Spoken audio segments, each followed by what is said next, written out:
Salut à toutes et à tous, bienvenue sur ma chaîne Ciné Série Galaxy. On se retrouve aujourd'hui pour une nouvelle critique de film. Ce film, c'est Archive, film de science-fiction de Gavin Rossry avec Theo James et Stacey Martin et une petite apparition de Rona Mitra. Alors, qu'est-ce que ce film? Déjà, on va commencer par le synopsis. C'est dans un futur proche, aux alentours de 2045, si je ne me trompe pas.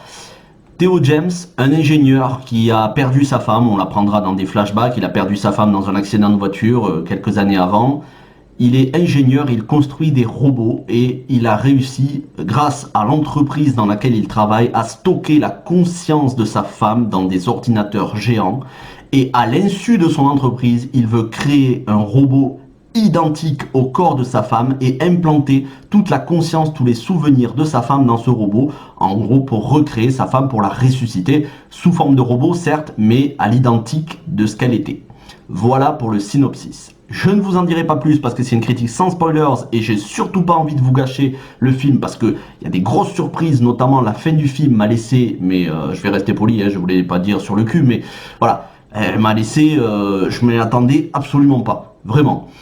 Une fin exceptionnelle et si vous vous y attendiez, ben franchement c'est que vous êtes balèze parce que vous regarderez le film et après vous le regarderez une deuxième fois. C'est un film qui mérite d'être vu plusieurs fois. Je pense que vous apprécierez. Alors, le casting, comme je vous disais, Theo James, qu'on a vu dans la saga Divergente, qu'on a pu voir dans Zoé, aux côtés de Léa Seydoux et de Ewan McGregor. Theo James, qui est un excellent acteur, très charismatique, avec son petit côté James Franco, c'est vrai qu'il ressemble à James Franco. Stacey Martin, qui a fait quelques-uns de ses premiers pas chez Lars von Trier dans Nymphomaniac, mais je ne parlerai pas de ce film parce que je ne l'aime pas. Elle a joué dans des films français, elle a joué dans des films américains, c'est une super actrice, très jolie. Elle a une certaine grâce, elle a un visage assez fin, bref, elle est athlétique aussi, donc Stacey Martin, très très bonne actrice, et comme je vous disais, une petite apparition de Rona Mitra, mais sous forme d'hologramme, qui doit durer 2-3 minutes, donc on va pas trop en parler. Rona Mitra, vous la connaissez peut-être pour son rôle dans Underworld 3, mais elle a joué aussi dans la série The Last Ship. Et j'ai oublié Toby Jones qu'on a pu voir notamment dans Hunger Games, si je ne me trompe pas, c'est à partir du 2 ou du 1, je sais plus. Mais bon, Toby Jones a joué dans tellement de films, et la série, une excellente série qui avait été annulée, Wayward Pines. Bref, voilà pour le casting, un casting excellent. Mais c'est surtout un huis clos entre Theo James et les souvenirs qu'il a de sa femme Stacey Martin. Alors, le point faible, parce que pour moi il n'y en a qu'un seul, c'est les longueurs, en particulier la première partie. Mais c'est voulu par le réalisateur parce qu'il veut instaurer une ambiance. Ça se passe dans un complexe militaro-industriel, dans un trou perdu du Japon, comme je vous disais, dans un futur proche, donc avec des machines pour surveiller, des robots, des caméras, bref, quelque chose d'isolé au fin fond d'une forêt avec de la neige partout. Et les locaux sont vides, sont froids, sont déserts, c'est voulu, c'est pour instaurer une ambiance anxiogène, sauf que pendant les 3 premiers quarts d'heure, il ne se passe pas énormément de choses. On voit Theo James interagir avec les robots qu'il a déjà créés. Il a créé plusieurs robots avant de créer un corps pour y réceptionner la conscience de sa femme, donc un 3e robot, il en a créé 2 précédemment, et donc on voit ses interactions, on le voit faire son sport dehors, on le voit sortir avec ses robots, on le voit faire l'entretien, mais c'est voulu.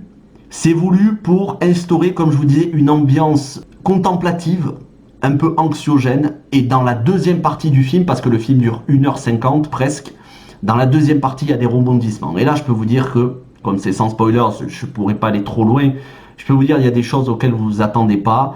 Il va y avoir des gens qui vont venir, il va y avoir un petit peu d'espionnage, il va y avoir des gens qui vont s'infiltrer dans ce complexe-là, lui qui va devoir cacher ses robots, bref, je peux pas trop rentrer dans les détails, je vous garde la surprise, je vais vous dire les influences du film.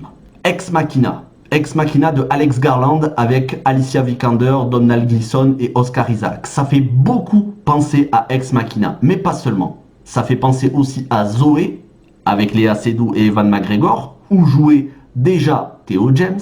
Il y a un petit côté, pour tout ce qui est les robots, il y a un petit côté 2001, l'Odyssée de l'espace et Interstellar. Bref, beaucoup de références à des films de science-fiction, et ça fait penser aussi à du Philippe K. Dick, notamment Blade Runner, du Isaac Asimov. Il y a des points communs avec notamment iRobot. Vous voyez, il y a énormément de références à des films de science-fiction, à des auteurs de science-fiction. C'est un film très riche, c'est un film où il y a de l'émotion, c'est un film où les personnages sont attachants, et les robots aussi. Et ça, c'était peut-être la plus grosse difficulté du film, arriver à rendre des robots attachants, mais des robots qui n'ont pas forcément une apparence humaine.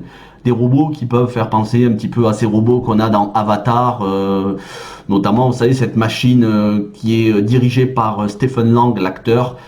Autre robot qu'on avait dans Aliens de James Cameron. De toute façon, Aliens et Avatar ont des points en commun, notamment au niveau de la robotique. Donc oui, ça peut faire penser à ces robots-là.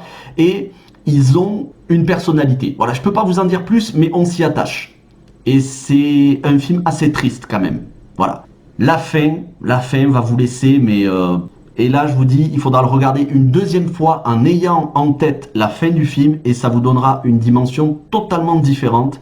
Je vous en dis pas plus, c'est un film que je vous recommande bien évidemment, c'est un film qui méritait de sortir au cinéma, mais bon voilà, bien évidemment, Covid oblige, il ne sort pas au cinéma, il est sorti directement en VOD, peut-être atterrira-t-il sur Netflix ou Amazon, il mériterait une grosse exposition. Et dernier argument pour vous faire regarder le film, c'est un film qui visuellement paraît beaucoup plus cher que ce qu'il n'a dû coûter en vrai. C'est un film indépendant, c'est un film d'auteur, c'est un film qui n'a pas un budget énorme, hein, je pense pas que ce soit du film à 100 millions de dollars, mais comme par exemple les films de Robert Rodriguez, alors c'est peut-être pas le meilleur exemple parce que Robert Rodriguez s'est fait, mis à part Alita Battle Angel, mais sinon il fait pas souvent des films avec des robots.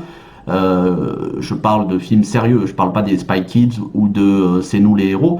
Robert Rodriguez, il prend le budget qu'il a et il nous donne quelque chose qui en paraît 10 fois plus. Il pousse au bout des limites techniques, il va au bout jusqu'au dernier dollar investi dans le budget pour nous donner quelque chose de visuellement fracassant. Et bien Archive fait partie de ces films-là, avec un budget réduit qui nous paraît être un gros blockbuster de cinéma, et ça c'est un point indéniable pour un film de science-fiction. J'espère que tous ces arguments vous ont convaincu de regarder ce film.